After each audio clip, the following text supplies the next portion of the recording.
Welcome back to the 8-Man Breakdowns podcast. This is where we discuss all phases of the game of football, including philosophy, play concepts, questions, and more. Today's guest is Coach Krae Kelso. Coach Kelso is in his first season as an assistant coach at Midway University of Midway, Kentucky. I was actually lucky enough to have played with Coach Kelso in junior college at Highland Community College, and I've consistently learned a lot about football from him since I met him back in 2012. Coach, thanks for being on the podcast today. Hey, thanks for having me. I'm glad to be here. Well, we'll start by having you just tell me about yourself, your football background, kind of what got you into coaching football. I've been playing football, since I was 3-4 years old. Started off down in Texas. At around 19 years old, moved up to Kansas City. Was played all the sports all my life: football, baseball, basketball. I did swimming in the summer. I was on track, all that kind of stuff. But football was just my favorite sport. Still is, obviously. That's why I'm coaching. But so yeah, I played football. I played high school football in Kansas City, Missouri, at Black County High School. I was a 3-year starter there. And, my first year there, we started, it was kind of a pro style offense. They were kind of a powerhouse back in the early 2000s, winning state championships. And that was kind of the offense they ran. And they brought a new coach in. The old coach had retired, and they still kind of ran that same offense. But after that first year, we kind of realized what our team's talents were and all that kind of stuff. And we switched to a spread option offense for junior and senior year. And I loved it. I thought it was one of the most fun things ever. And honestly, our team we had some good athletes, and we ran, a lot of zone read. About 75% of our offense was zone read. And we ran a no huddle. It's when no huddle was getting big, and our passing concepts are kind of air raid style concepts. But it was pretty simple in the way that it was executed. But I wanted the ball in my hands at all times. I wanted to I was a running quarterback more than throwing. I'd say, I led the team in rushing from my junior year of high school, senior year in high school, and college, all that kind of stuff. Um, and I would say, once I got done at college, everyone has the dream to be a D1 player and to do, to go pro and all this kind of stuff. And I just wanted to go to a D1 school. That was my dream. And I had some looks at certain D1 schools and a lot of D2 schools. And I decided to take the JUCO route, which is where you and I actually met in Highland, Kansas, which I'm glad I did. But I played there for a year, played baseball there as well, and kind of just wasn't really happy with where I was at, and decided to find a new team. And so I switched to a school up in North Dakota and played football and baseball there. And it was kind of the same thing. We ran kind of a spread offense, not as much zone reads and all that kind of stuff at the beginning of the season. But as the season went on and they saw where our team's talents were, we kind of switched more to that QB zone read, Q counter, all that kind of stuff. And I would say, it was a fun year. It was great. I was looking to move on and play after that. But as the season progressed, I wasn't a guy that was afraid to get hit, really. Like, I loved running the ball. Like I said, I think my junior year I had 1,100 rushing yards. My senior year I had 1,100 rushing yards. And then coming into North Dakota, I think I ended up having 600 or 700 rushing yards in that range. And I remember the last game of the season was the game to go to our conference championship. And afterwards, I think it finally took its toll on me. I finally just felt so beat up. And I looked at the stats after the game, and I had run the ball 30 times and thrown the ball 30 times. And we had 3 running backs play that game, and I still ran the ball more than all 3 of them combined. And so I think it just started to take its toll on me at that point. I was kind of just getting burnt out, just feeling beat up all the time. So I decided to stop playing. I'd had multiple concussions throughout my career, and I had offers from schools after that, and I think I decided it was time to hang it up. I wasn't loving it like I used to. And honestly, I never had a desire first out of college to get into coaching. I always knew I wanted to coach. My dad, when I was younger, my dad coached at a high school in Texas. Um, and I just always thought it was such a fun time getting to go to those games, and small school, and getting to travel with the team. And it was just, they were good. And it was just a different atmosphere. It was a fun time. And he was an offensive coordinator there. And so I always thought that's what I would do, like at the end of my career, because that's kind of what he did, played baseball and had all these business, all that kind of stuff. And then once he retired, kind of got into high school coaching. And that always seemed really fun to me. So the first few years out of college, I was kind of really just trying to figure out what I wanted to do. Like I said, I always knew I would end up coaching. I'd have people ask me like, "What about coaching football? What about this? What about that?" And at the time, I just needed a break from it. So I took a couple years off and realized, all I did in my free time was watch football. All I wanted to do was watch college football. I wanted to study football. You and I had many, many Zooms talking about football, learning from each other, kind of thing. So wanting to get into coaching, so I was out of the game for a couple of years and really just started to miss it almost immediately. My favorite thing was to get up on Saturdays and watch college football game day and watching football from 11 a.m. to midnight in the Pac-12, doing the after dark thing. And I really just wanted to get back into football. But my dream has always been to be a college level, anything, Division One college level coach player. So kind of on a whim, right before COVID hit, emailed my old coach in North Dakota and asked, if you need a quarterback coach. And I was half expecting, maybe not to hear anything because it had been a while since I had kind of talked to him. And he was like, "Yeah, we do. Let me talk to you after the season." This was mid-season. I was just really missing football more and more the more I watched it. And he said, "Yeah, let's see, what we can do here." And then COVID hit, and after that season, they actually discontinued the football program at that school. So I pretty much just had to sit a year and kind of wait until I could get another chance to try and coach somewhere. And so 2020 goes by, 2020, 2021's coming around, and I'm trying to find a place to coach. And it was Texas. If you don't know anything about it, it's tough. It's very tough to find a spot to coach, especially with not a lot of experience sometimes. I didn't have a teaching certificate, anything like that. So that was going against me. Young people wanting to get into coaching, be prepared to do all that kind of stuff. I definitely was not. I was just trying to find a job anywhere to volunteer. I was like, I'll wrangle film for you. I'll coach anything you want me to. You want me to do special teams? You want me to do any position? I just wanted to be there to get my foot in the door. And I get an email kind of out of nowhere from my old coach that was at North Dakota, and he asked me, what are you doing? What's your plans for the fall? Are you coaching anywhere? And he said, well, I'm going to Midway, Kentucky, and they're starting a new football program, and I was wondering if you want to be our quarterback coach. And I was like, yeah, hell yeah, man! I wanted to be at college. I was like, this is perfect. I couldn't ask for anything better. Like just to start. And I know it's not like the highest of the high Alabama or anything like that, but I just wanted to get my foot in the door. And then he texts me back and he goes, all right, well, this is what the football is. It's called sprint football. And here you can look it up. You can research all this kind of stuff. And in my head, I was like, I don't even care. I don't need to know what this is. I don't sprint football, whatever. I don't care. It's at the college level. It's all I want to do. And for many, many, many people out there who do not know sprint football, including myself, it's been played about 90 years in the Northeast, and it's regular football. You just have to be 178 or less. So my coach, and this is actually his second team that he's coached sprint football at. And so he was starting the program, and I said, "Yep, this is you don't have to sell me on anything." And I thought it was really cool getting to start a program from the bottom up. I was excited just to be a part of starting a program and was looking forward just to get out there and just get started in college football, which I know is as they say in a lot of industries, it's not what you know, it's who you know. And I feel very fortunate and blessed that I was able to have a good enough relationship with my college coach that he could come back around and ask me to um, help coach for his team that he's starting this year. So Coach, take me back to your high school days a little bit again. Who was your coach in high school? And then talk a little bit about your no huddle offense and terminology, stuff like that back from high school. yeah, so I went to a school in Missouri called Platte County High School. And when I got there, they had just moved up from class 3A to 4A.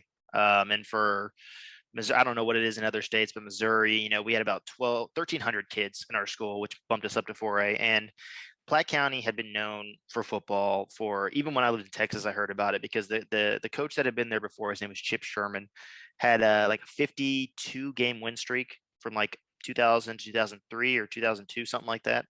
And it was, it was news. Even in Texas, it was news. So I had even heard about Platte County when I was younger, living in Texas. And so I moved to Kansas City, and Coach Sherman had just retired, and we had just moved up a classification. So, the coach, my head coach was Coach Bill Oots. He had been there with Coach Sherman beforehand when they were winning all those state titles. So the offense Coach Oots ran, which very similar to what Coach Sherman ran, was really just kind of a under center, single back, I formation, run some power, bootleg action kind of stuff. And at the time I had gotten there, they'd moved up a classification, which means people are moving in. You're getting a lot of people from around the city moving in. It's no longer just kind of a farm town area. Like I lived 20 minutes away from the school and still was in the school district, down closer to the city. So after that sophomore year, we tried to run that kind of offense. We had a mediocre year. We're 4-6, and so in that off season, got into maybe switching to a no huddle offense to a spread offense. And as soon as I heard that, man, I was I was so excited. I was so excited because I wanted the ball in my hands every play. I wanted to run the ball. I wanted to throw the ball, all that kind of stuff. And so that year, junior year, over the summer, we got into a no huddle spread, and it wasn't like this super fast paced no huddle, but it was, we ran trips, we ran ace, and we ran empty. That was pretty much what we ran. It was super fun because you're spread out all the time. I'm not having to take snaps under center anymore.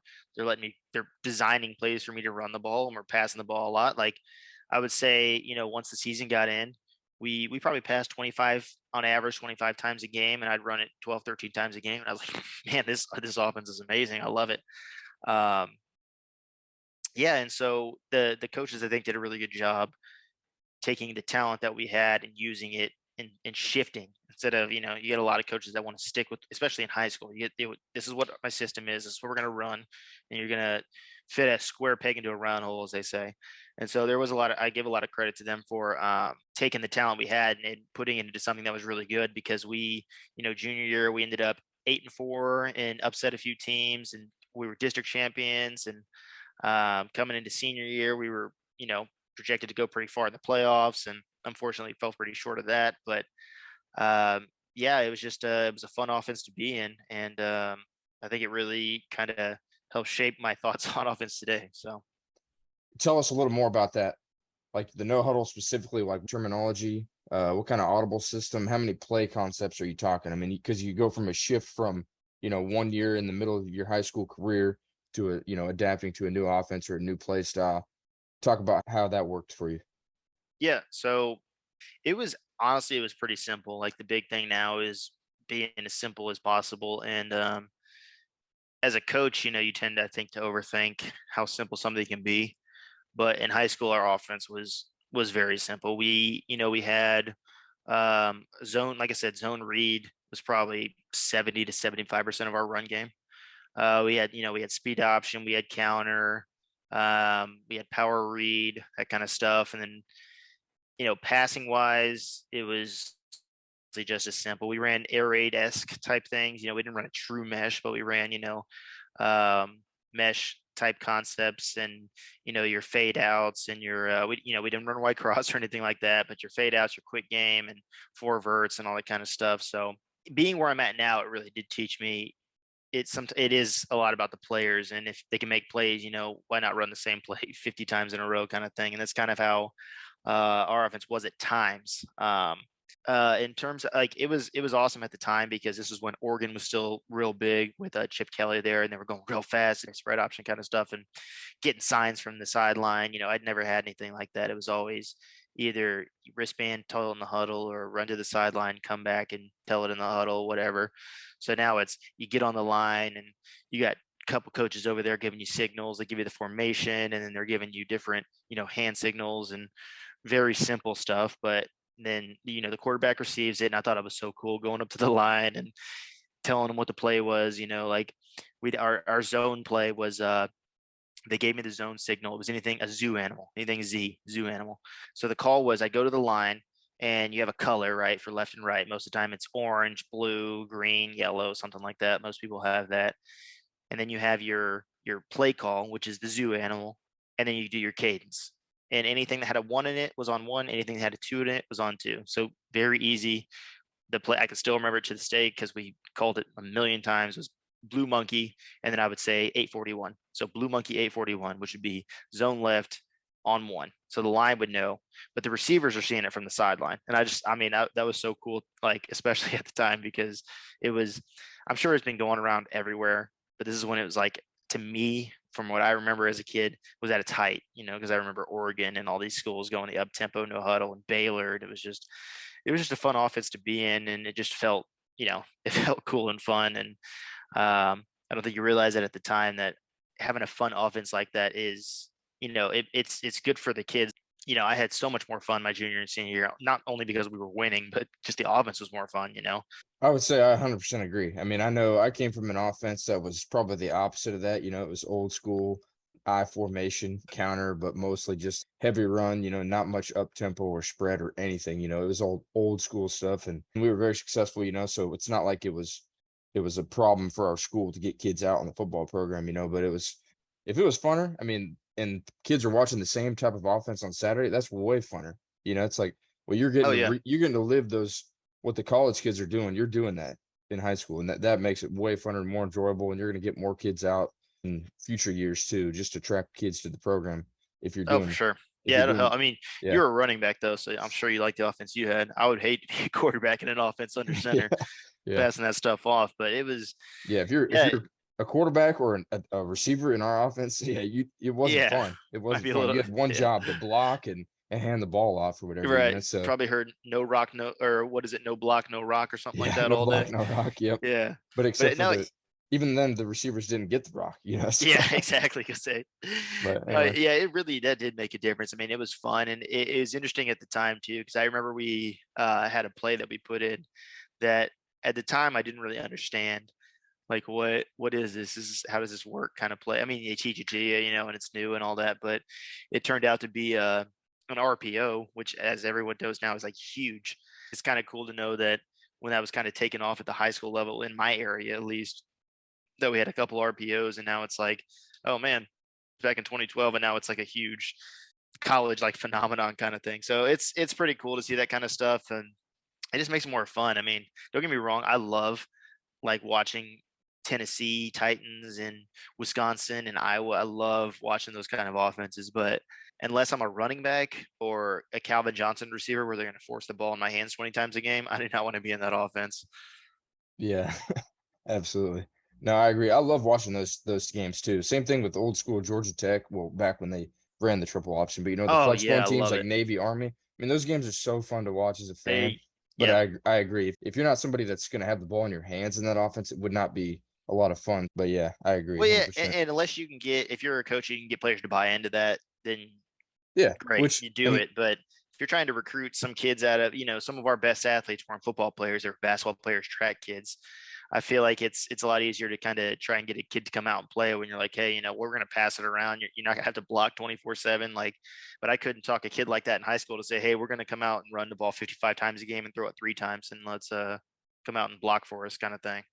yeah, but I mean, I agree, and then the same thing with Navy and Army. Those two schools being academies, they get kids to come. They're serving our country, but Sure.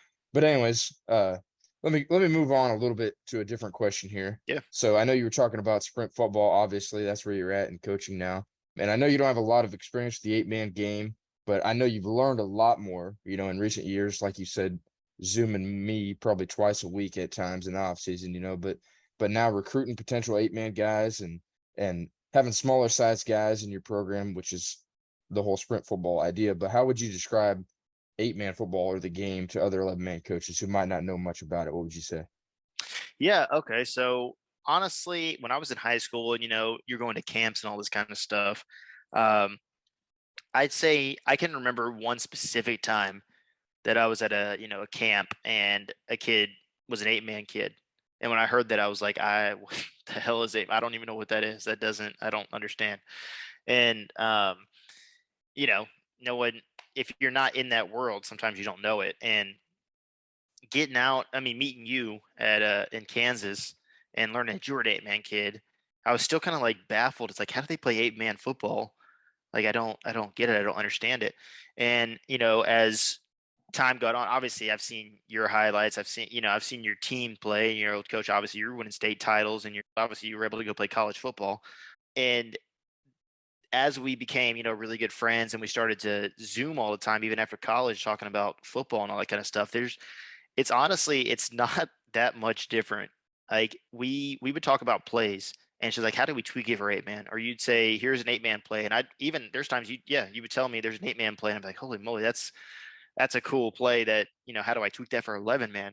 kind of stuff. So, as an 11-man coach hearing about 8-man, I think at first it can be kind of like if I were, let's say I was an 11-man coach dropping down to 8-man, it can be kind of daunting because you don't know.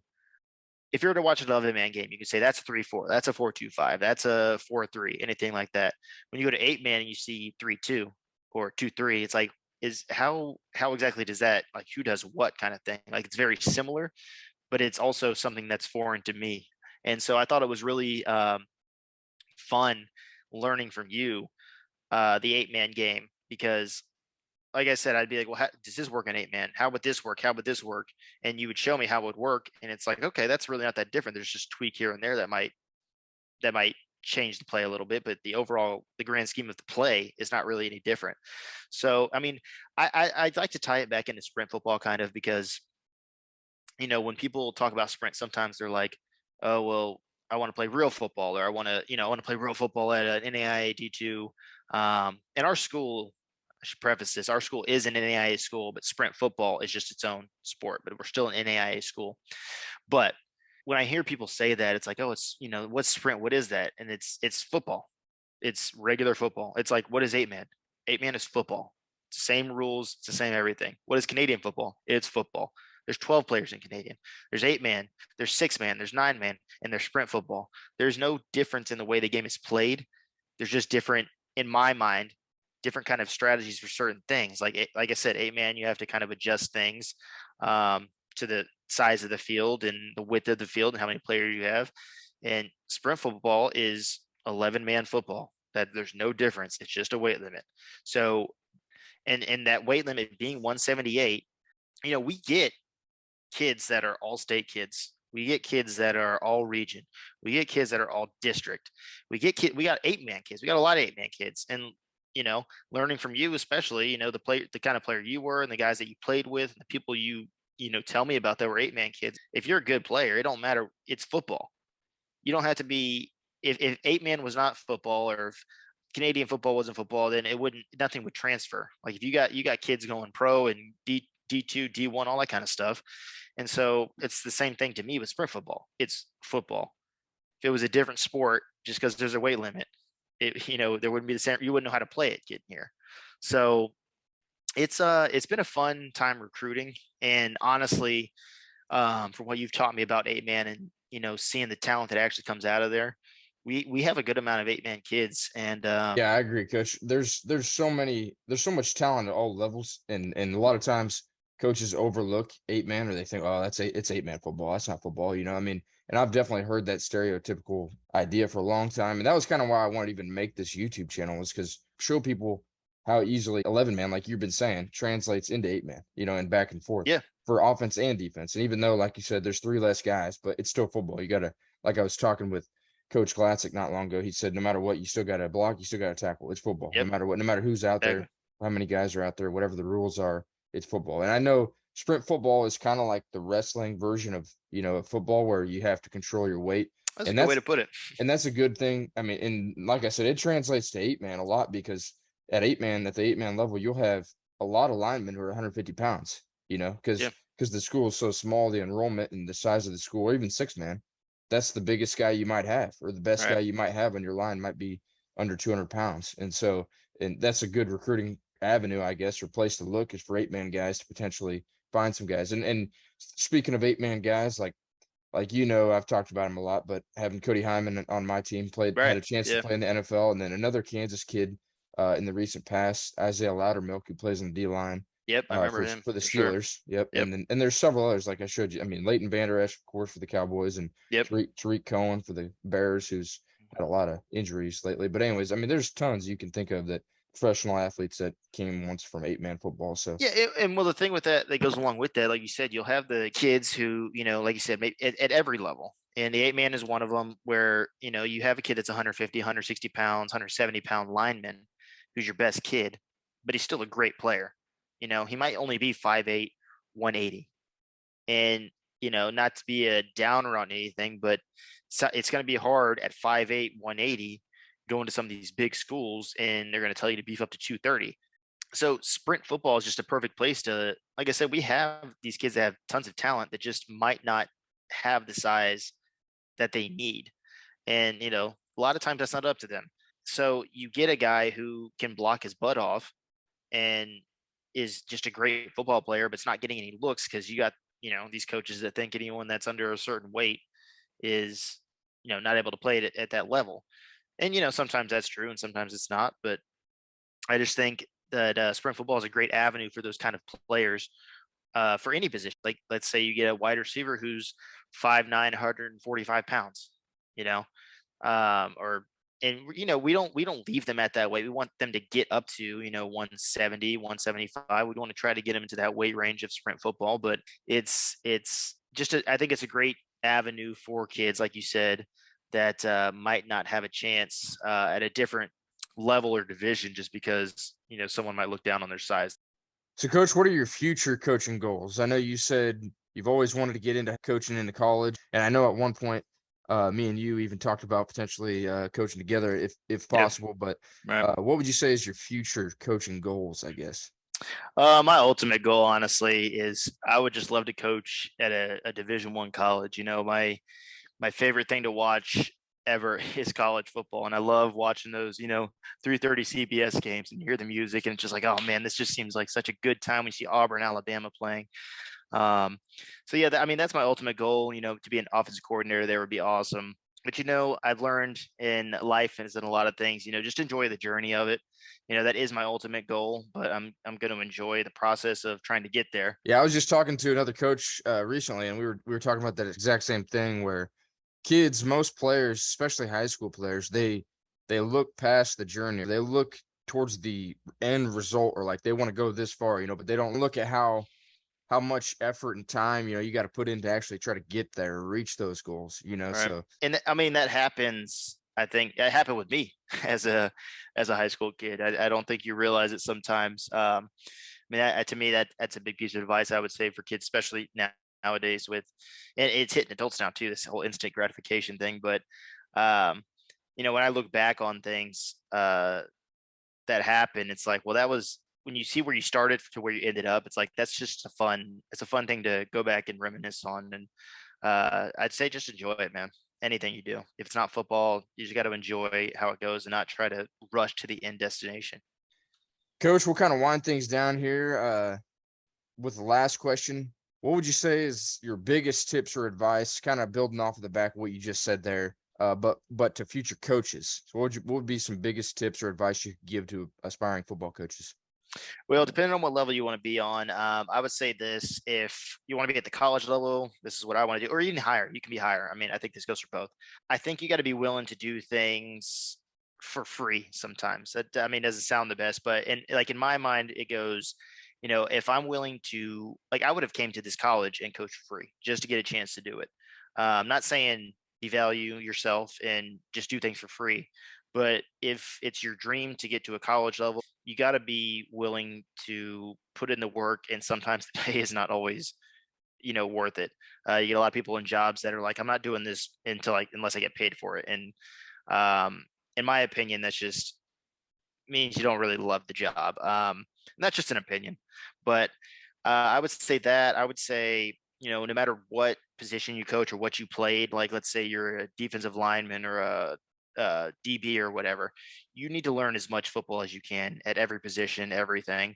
Our head coach was an offensive lineman in college, and now he's a defensive coordinator. He's been a defense coordinator his whole career, or he's a head coach, but he's also our defensive coordinator, and he's got an amazing defense. Our defense, when I was with him in North Dakota, was like number 2 in the nation. So if he just boxed himself into coaching offensive linemen, there's who knows what avenues he would have closed off just doing that. And like I said before, man, just enjoy it. Don't try to get ahead of yourself and think you have to come in year one and run an offense or run a defense or be that guy. Like, it's going to take time. You look at any of these guys that are head coaches now, they all put in their time. Yeah, some were at a higher level. They had new people that got there, but it's not impossible to do that kind of stuff. Look at people like Gus Malzahn and even David Cutcliffe at Duke. Dude didn't even play college football. Paul Johnson didn't play college football.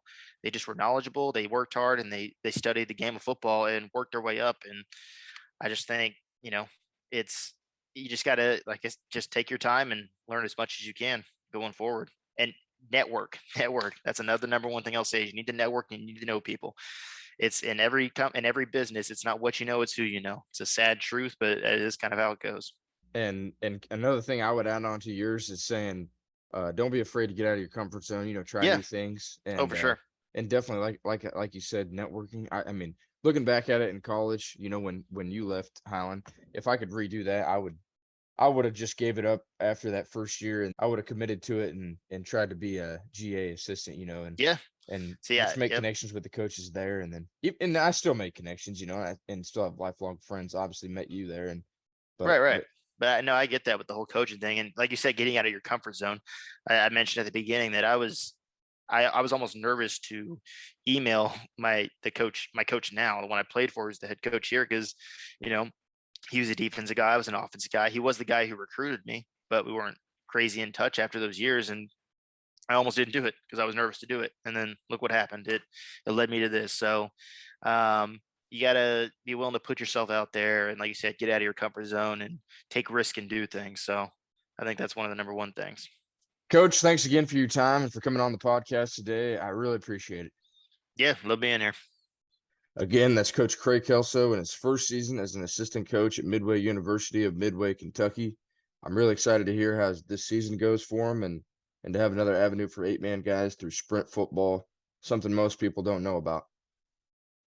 And that's going to do it for this episode of the 8-Man Breakdowns podcast.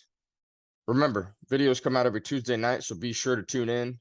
If you have a question for me, the best way to reach me is by commenting in the comment section below.